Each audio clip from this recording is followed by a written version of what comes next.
ভীষ্মের দরজায় এসে কৃষ্ণ পিছিয়ে গেল, দ্রৌপদীকে বলল চলে যাও, দাদু ভীষ্মকে প্রণাম করো। দ্রৌপদী যখন জুতো জোড়া পরে যাচ্ছে, কৃষ্ণ চালাকি করে বলল, দ্রৌপদী, গুরুজনদের কাছে গেলে কখনো জুতো পরে যেতে হয়, জুতোটা খুলে যাও। দ্রৌপদী কৃষ্ণের চালাকি বুঝতে পারলো না।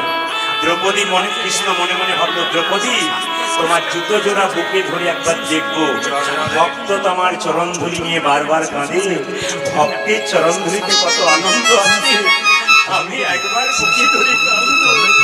যাকে চাই সে দেয় না, তুমি আমাকে দেবে কিনা দেখবো। দ্রৌপদী জুতোটা খুলে চলে গেছে, আর কৃষ্ণ দ্রৌপদীর জুতো জোড়া ধরে বারবার কাঁদছে। দ্রৌপদী পিছন ফিরে বলছে, প্রভু, তুমি জুতো জোড়া বুকে নিয়ে কাঁদছো কেন? ওগো দ্রৌপদী, ভক্তের যেমন ইচ্ছা হয় ভগবানের চরণ পাবার, ভগবানের তো ইচ্ছা হয় ভক্তের চরণ